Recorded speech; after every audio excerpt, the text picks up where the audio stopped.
Hey, what's going on everybody? This is Alex the Comic Hoarder. Thank you so much for clicking play on this video.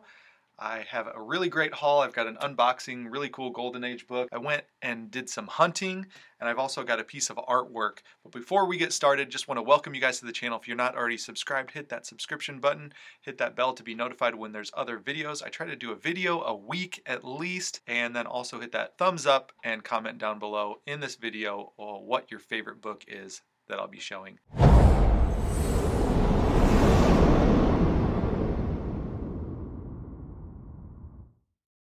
Got a comment in my last video. I didn't know if I wanted to talk about it, but you can probably go over to that last video, the CGC unboxing, or I think it was actually the Golden Age 3 unboxing of like the Ghost Rider and stuff like that. And the comment was that my style of collecting has changed. And of course, I think all of our styles change from time to time. I appreciated the comment because it was done in a respectful way. It was done in a way that was like, hey, this is why I came to your channel originally. You've kind of gotten away from that. I would love to see some of that old stuff again, like the old videos, like when I first started out. And I was collecting a lot of variety. I was collecting, a lot of the stealth buys, and it seemed to be that I was shifting my collecting to more of the expensive Golden Age books. A lot of the books that were out of reach for some of the collectors and the commenter that made that comment. So I respect that. I appreciate it. My way of thinking about collecting is that I want to really have a collection of the things that I want. And I see all these big books and I see all these Golden Age books, or I see all these big keys, and I'm like, man, I want those books. So why don't I stop buying, $100 a week of random stuff, covers and stuff like that, which I still like that stuff. But then I also see these people saying, I'll never get that Hulk 181, or I'll never get that even X-Men 94, or I'll never get that first appearance of Blade, or I'll never get that first appearance of Werewolf by Night, or Moon Knight. And my thing is, but you show $100 hauls every other week. If you just save that money and spent it on. But I'm not here to tell anybody how to collect. That's just what I'm doing. So I want bigger books. I want Golden Age books. But I still do go out and haul and get hauls like that haul a couple weeks ago where I got the Ultimate Fallout 4. That was just like 3 weeks ago, 3 or 4 weeks ago. But I've got a huge haul today, everywhere from moderns, silver, Golden Age. And so first of all, wanted to thank you for the comment and wanted to thank you guys all for the support. It's awesome. The comment wasn't made in a malicious fashion or anything like that. It was respectful and just brought a good conversation piece or good conversation point to this video. So this is a piece of artwork. I've been wanting to do some sketch cover recreations. So my wife and I worked on this one. X-Men #1 sketch cover recreation. She did all of the ink stuff, or like the penciling stuff, so the outline of all this stuff, and then I filled it in with permanent marker. I think we did a pretty good job for our very first one. It's 11 by 17 and it's just for artwork. I think this one turned out really good. I want to do like a Daredevil and a Fantastic Four #1 and some other covers. Collecto6 said try to do an Alex Schomburg. I think that would be pretty cool as well. So we will work on that. I'll bring this one back up in a little bit. I went hunting, and this is a really cool place. It's local. This guy is an antique junker. He has a warehouse literally packed from floor to ceiling, multiple rooms down by the river where I live, and it is slam packed with antiques, collectibles, furniture, you name it. He's got it. So I asked him, I said, do you have wrestling figures? Not really into wrestling figures, but I would love to collect some of those old Hasbros from the 90s. I used to have all of them, and my grandparents and aunts and uncles would get them, and my parents and I would even go over there and buy them. In the Philippines, they were readily available for some reason. So I'd get them from the Philippines. They were probably made in Hong Kong or Taiwan or something like that. And then that was a very quick, easy jump to the Philippines. So I asked for some of those. He had some of those, so I bought some of those. He has guitars, amps, Pokemon, Magic, Yu-Gi-Oh, TVs, He's got Fisher Price, like the old 60s, 70s, like farmhouses and stuff like that. But he's also got tons and tons of long boxes. So this is the stack that I didn't rebag yet. I'll go ahead and just rifle through these because these were books that I found that I thought were worth picking up. I just wanted to create a big pile to keep buying from him. So these were amounted per book to be about $2 a book. Could have been just slightly over, slightly under. Gen 13, J. Scott Campbell cover. I was finding tons of these J. Scott Campbell Gen 13s. This was the majority of the age of these books, and the reason why I wanted to go there was I was looking for one specific book, and I found it actually, and that'll be later on in the video. Gen 13, number 13, J. Scott Campbell. I'll bring these up closer. Another Campbell, number 14. That covers cover C, it says. So here's that 13, number C, or letter C. I've always thought this was a cool looking book. Number 3. I'll maybe put these into Mylar at some point, maybe. Number 4.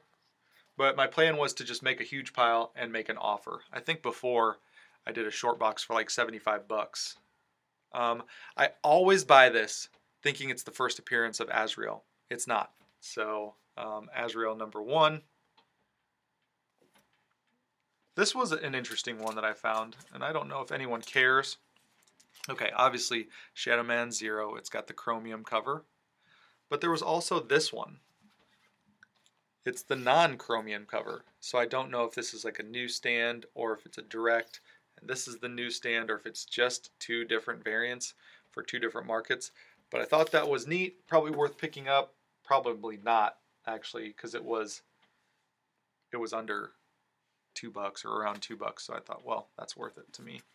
All right, then I picked these up just for nostalgia's sake. It seems like everything in the 80s and 90s, anything nostalgic, is picking up big in price. So this is Hook number 1, and then Hook number 3. So I wonder if this is like has a first appearance of like Rufio or something like that. Either way, Rufio. Everybody loves Rufio out of this set. Hook number 3. I wish you had more of those. Then you had these. These need to be pressed, but this is Black Panther number 2. This is from the, let me see here, 1998 series. This is the second appearance of Okoye. So that was pretty cool. This has a first appearance in it as well. Okay, this is Black Panther number 3. This is the first appearance of Achibi, a brilliant but psychotic man who sold his soul to Mephisto. So that's cool. Fantastic Four cover. Like I said, those need pressing. Most of the books there were in pretty darn good condition. Here's Black Panther number 6.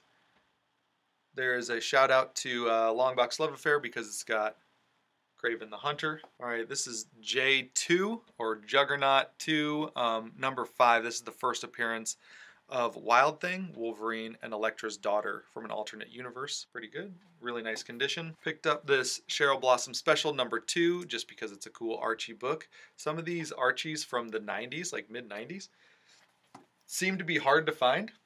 For some reason, these Dan DeCarlo covers are really cool.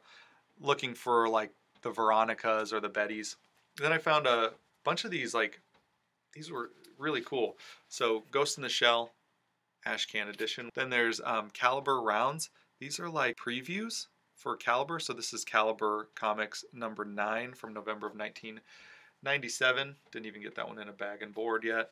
Master something, I don't know what that is. Acclaim Comics, Valiant Heroes. And this is another one of those like preview magazines. And then here is Shadow Man, some sort of preview magazine, retailer review copy. Oh yeah, these are retailer review copies. It was right there on the cover. Then I found this Fantastic Four Ashcan, 75 cents. I had the Ashcan, the X-Men Ashcan from the 90s, and I want that one back again. This is a Mike Mignola cover. New Warriors Ashcan. Another Ghost in the Shell, Ashcan, and then this Shadowhawk Saga. Okay, that's the stuff that I haven't rebagged and boarded yet, but I will at some point, hopefully soon. Now on to the haul. I got this one.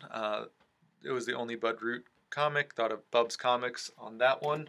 Not a huge fan of the art or this, but I thought of Bub's. If he needed that one, I picked it up. Gen 13, number 12. Really nice Campbell. And picked up doubles of that. This one is a little bit better condition than this one. This one's got 2 spine ticks. Pretty noticeable spine ticks. Picked up 2 copies of this Ordinary Heroes number 1 Adam Hughes cover. There's a signature there.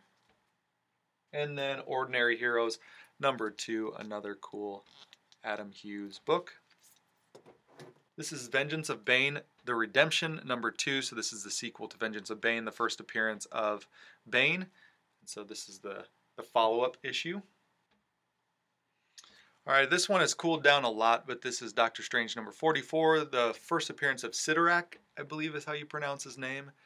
This was hot for a while. No idea why it got hot, but that's a really nice copy of that.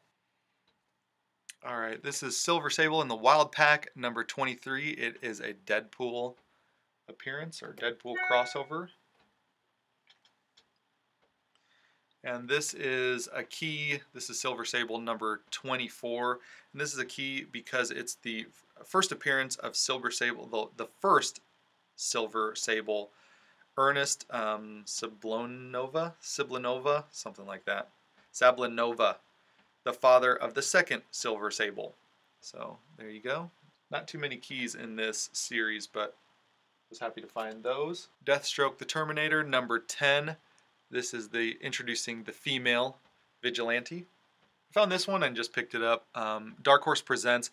I believe Dark Horse Presents, like this DHP, they have some of the first appearances of like Buffy the Vampire Slayer or something like that. I know Master X knows some of the keys in this series, but this is the first appearance, or no, this is the origin of Concrete.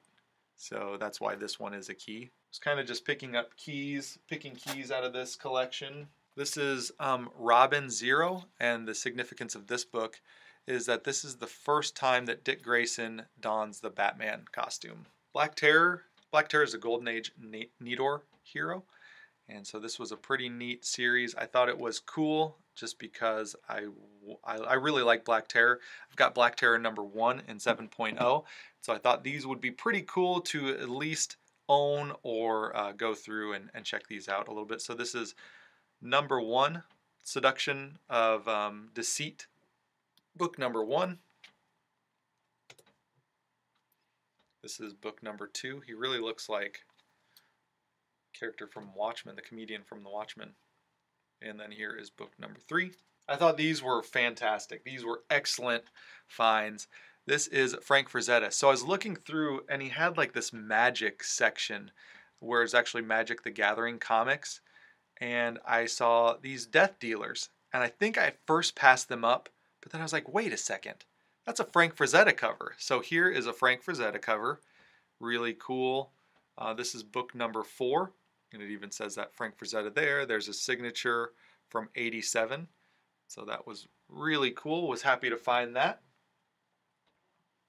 I really like Frank Frazetta's, like Buck Rogers, his sci-fi stuff. Famous Funnies. Not super into like the fantasy stuff, but this is Death Dealer. I'm not sure what number this is, but it's another Frank Frazetta, and this one says Frazetta from 1990. So really, really cool. Was happy to pick that up. I think that's my first Frank Frazetta artwork ever, so that was pretty awesome. These next ones were kind of just pickups because anything Ninja Turtles is so hot right now. This is Flaming Carrot Comics number 25 with a crossover from, looks like one of the turtles there. So that's cool. This next one is a key issue because it's a Todd McFarlane cover. You can see his signature there. And it's another one of the turtles So you got 2 blue turtles and 2 red turtles. So that's Flaming Carrot Comics number 27, both in pretty darn nice condition. Awesome stuff. Was happy to pick those up, happy to find those, and like I said, anything Ninja Turtles, it seems like, is going absolutely ballistic right now. Okay, I'll save these ones for later. All right, the one book I was going for, I've got a bunch of other keys here. The one book I was going for was Static.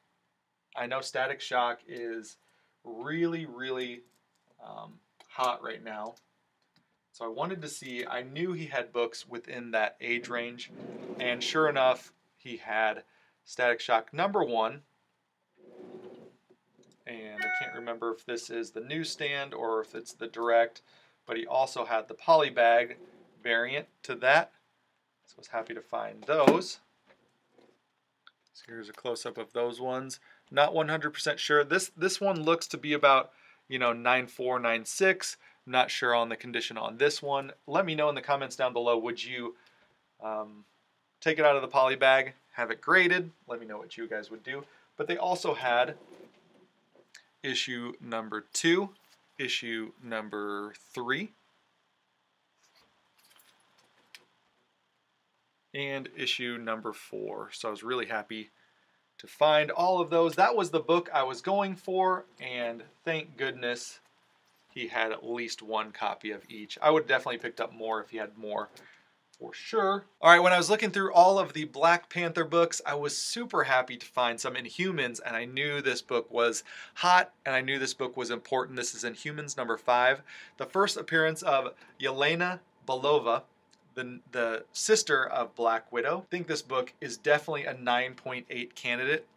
You may or may not be able to tell that by the video here, but it certainly is super sharp, no spine ticks at all. There's a little bit of a spine roll, kind of just like a new comic spine roll, not one that's been there for 50 years, but it could use a pressing, and then it should be pretty darn high grade, so may consider getting that one graded at some point. That was all that I got from that shop, between the ones that I haven't rebagged and boarded and these ones. I went to another shop in town. So this next book, I was in line at Disney, and this book was ending with like under a minute. And so I didn't really look at the description. I didn't realize how beat to crap this book was, but it's in my collection. It's an Alex Schomburg cover, and it's Wonder Comics number 7. I don't know what is going on under this tape, whether there's a chemical reaction, but this tape is like gross. They did take out the staples, so maybe some of the staining was due to like, I'm not sure, like rusty staples or something like that, but they put some new staples in, which is fine for me because I just want the cover attached to the book. And for like under 50 bucks, I'll take a Schomburg cover all day. Wonder Comics number 7 from 1946. So yeah, I'll take that. I think it's pretty cool. Even in the awful, awful condition, there's the Schomburg signature there. All right, and we'll pause and I will get the box opened up. All right, so I found this book on eBay as well. And so I made the seller an offer. He didn't want to, he was also close too. So I said I could even pick it up. And he didn't want to make a deal on eBay. And so he waited until the auction had ended, which is completely fine. And then he contacted me on social media. So I was happy that he wanted to do the due diligence and see if he could sell it on eBay, since he had it listed. You're not really supposed to make deals off of eBay through the eBay website. So he waited. He said no, he wasn't going to do any deals.